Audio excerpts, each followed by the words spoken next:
Nós estamos retornando com a doutora Paulette Filippini e um tema importante, doutora Paulette, que sempre me incomodava quando eu tinha que mudar de país. Principalmente porque eu não retornava para o Brasil. Né? Você deve ter casos assim, de executivos que saem do Brasil para passar 3 anos, vamos supor, no Equador, e de lá ele já vai pegar uma outra transferência para um outro país. Enquanto a América do Sul está indo tudo bem, depois ele já tem que passar para uma Europa, depois ele vai passar para um Sudeste Asiático, são realidades totalmente diferentes. Sem voltar para o Brasil, porém mantendo o seu vínculo com a empresa nacional. Sim. Aí existem 2 fatores. O primeiro é como você faria a preparação dessa pessoa para esse plano de carreira internacional até retornar para o Brasil. Pergunta número 1. Segundo, nesse momento já não se fala mais em remuneração mensal, mas fala-se de remuneração anual. Sim. E como fazer o brasileiro não pensar no ganha do mês e sim pensar no ganho anual. Esse desafio de vocês, como você vence? Então, para a primeira pergunta, é muito difícil a empresa já conseguir antever todas as movimentações que um executivo, por exemplo, vai ter. Você consegue ter uma previsão para entre 2 a 5 anos no máximo, mas existem muitos fatores que podem alterar esses destinos desse executivo. Então é importante que a gente trate cada mudança assim que ela surge, assim que surge a oportunidade de uma mudança internacional, que ela seja tratada. Então, supondo que é este brasileiro que hoje foi para o Chile, então existem diferenças culturais entre o Chile e o Brasil. Vamos fazer um treinamento intercultural, conversar com essa família, se tem filhos adolescentes, os filhos também participam do treinamento, para que tudo facilite a chegada desse executivo ao local de destino e o início do trabalho dele o mais produtivo possível. É importante que se dê todas as condições para que ele vá desempenhar as funções que estão levando essa família toda a mudar de vida e a ir para um novo país. Assim que soubermos, por exemplo, que ele vai deixar o Chile e que vai para a Europa, um novo treinamento intercultural, já sabendo qual vai ser o novo destino, quais os cuidados específicos que aquele país exige, ou quais serão os desafios maiores que aquela família vai ter que se expor. Aí já existe também a preocupação de vocês em fazer toda uma pesquisa de mercado para explicar para esse executivo as diferenças entre a moeda brasileira, a moeda chilena que ele estava trabalhando e a moeda que ele vai encontrar no outro continente. E isso traduzir tudo em uma moeda única que seria o dólar ou o euro. Né? Sim, existem empresas que já fazem os cálculos de custo de vida, levando em consideração um pacote de necessidades da família. É possível se dizer, por exemplo, que São Paulo hoje é a 3ª cidade mais cara do Brasil para se viver. Meu pai. Então imagina que deve ser quando vai trazer expatriados. É muito impatriados, né? Impatriados. Como nós falamos que é importante manter o mesmo nível de poupança e o mesmo nível de compra dessa família, o mesmo poder de compra, é muito importante que tenhamos em mente as diferenças de custo de vida. Uma pessoa que se muda de São Paulo para Brasília já tem uma diferença, de Brasília para o Rio de Janeiro tem outra diferença. Aí imagina essas diferenças todas internacionalmente. Alguns itens da cesta são mais baratos em uns países, mais caros nos outros, mas de uma maneira geral essa pesquisa consegue dizer, por exemplo, que se mudando de São Paulo para Nova York, você tem, vou chutar um número que agora eu não tenho a pesquisa, mas 4% de adicional ao custo de vida, ou 8%, e esse valor entra nos cálculos do salário que se faz para as expatriações. É importante para o brasileiro mudar um pouco o conceito, porque os contratos geralmente são fechados no valor de salário anual. As empresas oferecem um pacote anual de salário já levando em consideração o número de salários que essa pessoa vai receber no ano. Então, quando nós recebemos um estrangeiro aqui no Brasil, é muito importante que a gente sente com ele e que faça alguns exemplos de folha de pagamento para ele. Isso é muito importante, e eu senti isso na pele. Chegava em dezembro, eu já estava esperando o meu 13º, só que ele já vinha sendo pago em 12 parcelas, né? Porque no país que eu ia não tinha o 13º. O 13º estava lá, mas a nossa mania de não poupar para recebê-lo no último mês, chegava no final do ano, você não via 13º, você se sentia em desvantagem, porque aquilo que recebia cultural já fazia parte do dia a dia. E dá um impacto grande na família. Se vocês, por exemplo, estivessem esperando para férias ou para viagem, isso faria uma grande falta. Exatamente. Vocês ensinam tudo isso, vocês mostram tudo isso para o executivo, né? Nós indicamos às empresas, para o Departamento de Recursos Humanos, que é importante fazer essas folhas de pagamento, que são exemplos, para que ele saiba. No primeiro mês, geralmente, existe o que a gente chama de Installation Allowance, são benefícios de instalação, que é como um adiantamento para que essa pessoa possa montar a casa, comprar itens que faltam para que ela se sinta bem adequada no país, que no segundo mês não tem mais. Então, se ele de qualquer forma pensar que aquilo é salário, no outro mês vai dizer, poxa, mas eu estava esperando o mesmo valor do mês anterior e eu não tenho. A grande vantagem na empresa que eu trabalhei, que realmente ela tinha isso muito bem organizado, tem que tirar o chapéu, eles realmente faziam muito bem esse controle. Nós recebíamos, já sabíamos na assinatura do contrato o valor que receberíamos, ele não vinha agregado no mesmo lerite do salário, vamos dizer assim. Era feito um pagamento por fora, com recebimento, com recibo, tudo legal, mas fora da discriminação do salário. Então não tinha dúvida. Você sabia exatamente o que estava recebendo, para que era. Fica muito claro. Ao chegar no país, era aquele valor que te ajudava a se desfazer das suas coisas ou colocar no container suas coisas, chegar aquele período de acomodação, a primeira compra em mercado, e é um dinheiro que é necessário que o pessoal pensa, não, isso daí vai fazer parte do meu salário amanhã. Não é por aí, né? Não tem como. São todas situações que a empresa precisa auxiliar. Então, a mudança internacional, o que levar, quando levar, se a família se muda toda numa data, se as crianças vão ficar com a mãe aguardando o fim do ano letivo antes de se mudarem. Isso é outro fator muito importante, porque aí você começa a mexer com o sentimento das pessoas, né? A distância e a ausência. A distância e a ausência, exatamente. Vocês trabalham isso também com eles, com o RH da empresa? A equipe de psicólogos que faz os treinamentos interculturais geralmente consegue pegar indícios dessas situações e já trabalhar com a família também. São psicólogos que fazem essa parte do treinamento intercultural e que preparam esses profissionais para a separação. E a esposa e os filhos também. A gente diz esposa porque a maioria são dos expatriados são homens, mas o número de mulheres vem aumentando. Eu ia fazer a pergunta para você agora, porque quando eu fui com família e tudo. E quando eu falo tudo, começou com um container para ir. Eu saí do Brasil em 89 e retornei em 2007. Então, eu fui com um container e, claro, você vai comprando coisas. Em cada país que você está, você compra uma mesa disso, uma mesa daquilo, um móvel aqui, um móvel lá. Se eu for montar minha casa departamentalizada por país, eu tenho condições de fazer um quartinho para cada país. E ficaria lindo, tá? É meu sonho. Internacional de móveis. Daria para fazer uma mostra internacional de móveis e bugigangas, né? Ficaria fantástico. Essa é uma boa ideia que você me deu agora. Mas esse retorno tem que estar descrito em contrato que você pode trazer de volta? A legislação do Brasil, ela exige que a empresa que expatriou o profissional deve repatriá-lo ao final. Não necessariamente, não há uma determinação legal de que esse funcionário tenha uma posição na empresa. Porque, como eu disse, para a empresa também é difícil antever com tanta antecedência todas as mudanças e se essa pessoa vai conseguir se encaixar novamente no quadro de colaboradores. Ele pode voltar e ser dispensado. Pode voltar e ser dispensado. E foi um investimento grande da empresa, portanto as empresas tomam muito cuidado nisso, porque este profissional que se expôs a tantos desafios, que cresceu tanto profissionalmente, ele tem muito a colaborar com a empresa. Exatamente. Então, algumas empresas têm um cuidado excepcional com o retorno e se preocupam em utilizar essa mão de obra que só foi se qualificando depois de tantas mudanças.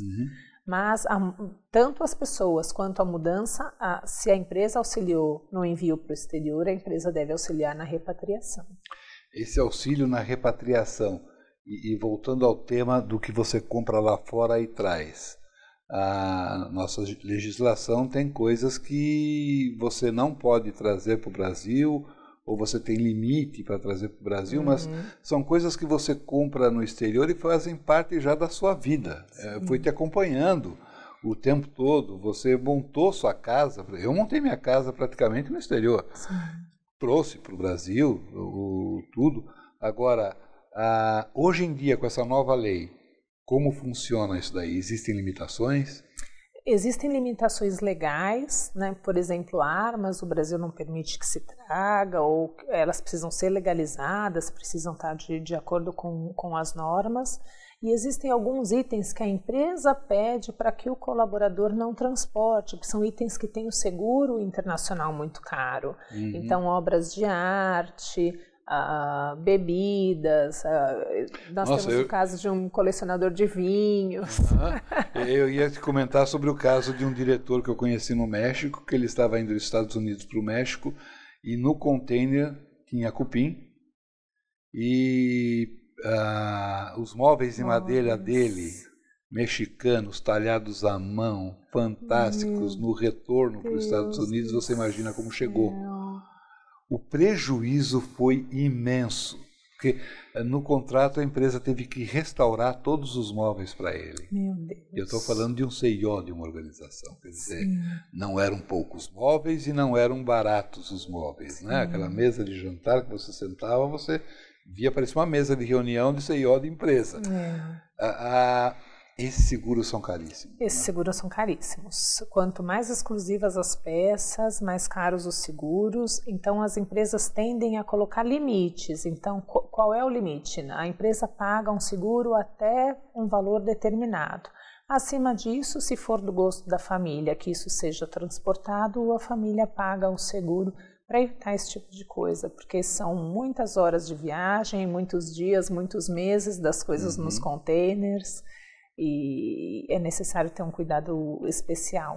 Eu tenho uma pergunta agora para fazer para você, porque você tocou nesse tema, que é o que as mulheres hoje estão cada dia mais tomando lugar nas grandes organizações, em posições de destaque, em posições às vezes que as levam a trabalhar no exterior. Muitas delas são casadas.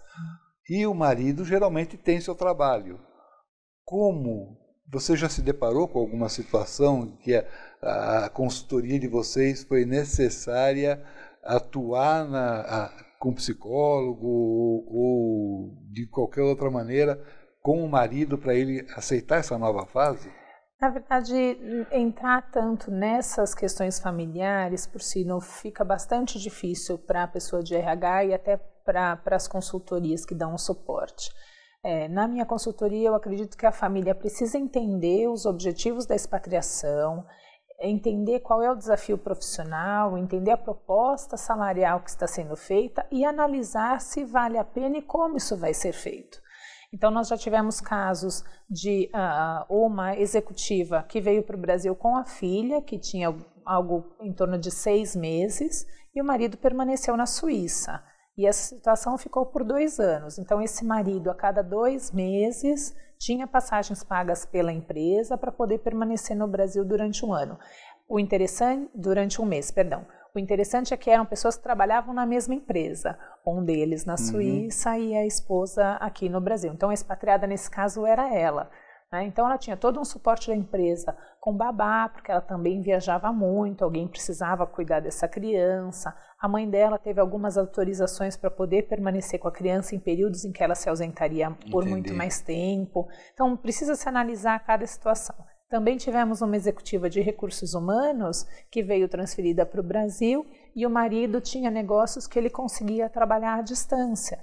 Portanto, ele se mudou sem nenhum problema para cá e continuava cuidando dos negócios dele, que não precisariam que ele estivesse num lugar físico para atender clientes. Então, são situações familiares, a proposta é feita, ela pode ser discutida com recursos humanos na forma, como é que se pode auxiliar na decisão, mas a decisão tem que ser da família. Exatamente, e mesmo porque em toda a base de cálculo é utilizado o número de integrantes da família que fazem parte desse pacote de mudança. Sem dúvida. Então, cada pessoa ela vale realmente, ela tem um peso nesse cálculo para que possa até suprir carro que deixou no país de origem, o trabalho que perdeu um dos cônjuges para ir trabalhar no outro país. Isso aconteceu bastante comigo.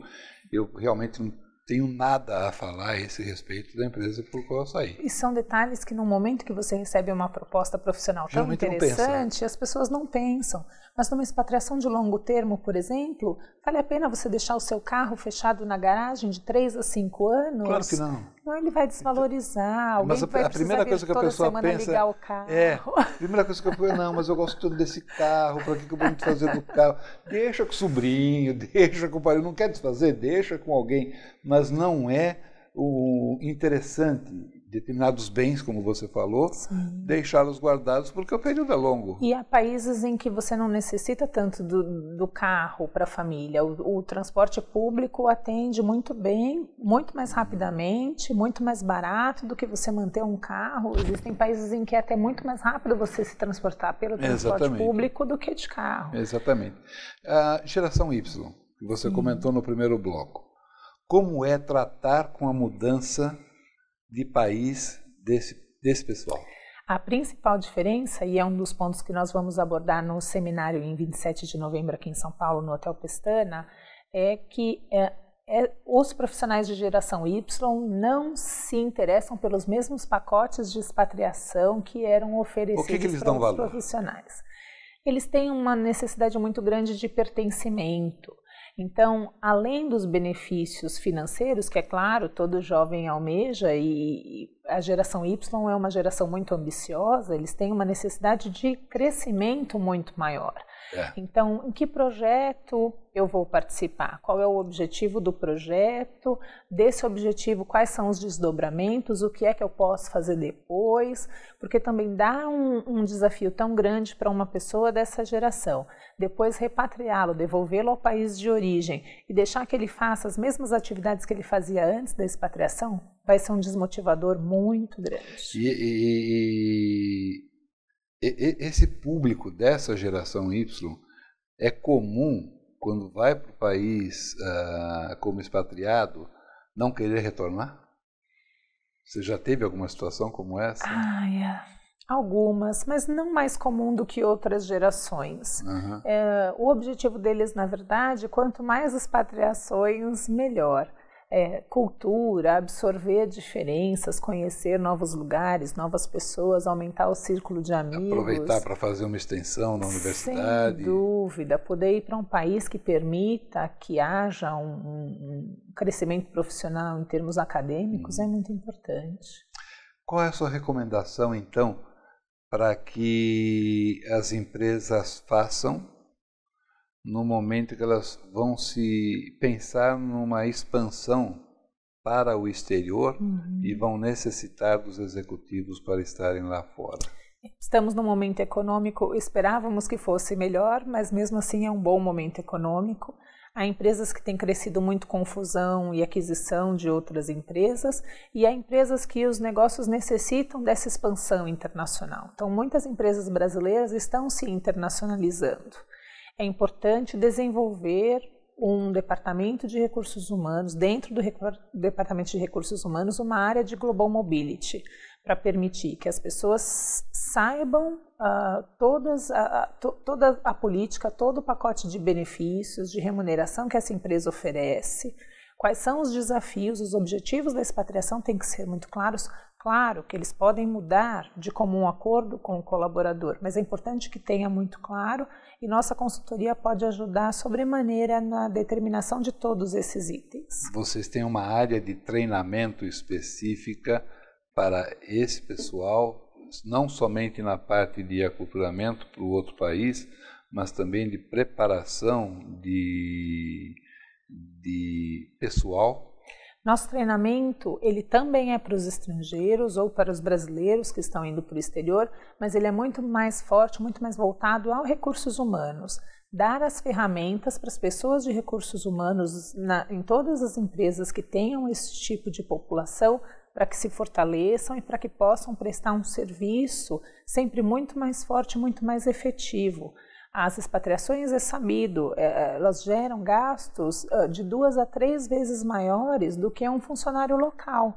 Então é importante que esse investimento tem um retorno. Tem um retorno interessante, e o retorno mais interessante é o sucesso dessa expatriação. Exatamente. Paulette, por favor, deixa aqui para o meu público como devem localizar vocês, qual é o endereço do site de vocês, o seu celular, o seu telefone, o telefone da empresa. Perfeito. E mais uma vez, quando vai ser essa feira que vocês vão... Exatamente. Vocês conseguem localizar a empresa Philippine Global Talent na internet, é Philippine Global Talent, sem o Tzinho final, .wix.com/Global Talent. Nós atendemos em todo o território nacional. Com relação às informações do evento, também estão no site. Nós temos uma empresa parceira, que é a Benitours, que é quem facilita todo esses eventos corporativos. É um evento para 150 profissionais. Tem algum custo esse evento? Esse evento é pago. O profissional de recursos humanos faz um investimento em si próprio, no crescimento profissional. Nós temos 2 palestras, uma com a Priscila Rama, que é gerente da Pricewaterhouse, que vai falar sobre o câmbio e as flutuações, e o Sidney Oliveira, que é especialista nesse choque de gerações, que vai falar conosco sobre a geração Y. É um evento muito importante e que vai dar um instrumental muito grande para o profissional de recursos humanos. Ok. Eu desejo sucesso de mundo para essa empreitada sua. Muito obrigada. Todo sucesso para a sua empresa. E sempre que precisar, o programa está às ordens para que vocês tragam as novidades de um mercado muito interessante e de uma consultoria muito importante, porque o Brasil, cada dia mais, ele não exporta só produtos, ele exporta talentos. Por isso, quando vai exportar talentos, procura Global Talent, da Philippine Global Talent. Estamos à disposição. Tá bem? Tá. Querida, muito obrigado pela sua presença, foi um prazer te receber. Eu espero vocês na próxima semana em mais um programa Caminhos de Sucesso.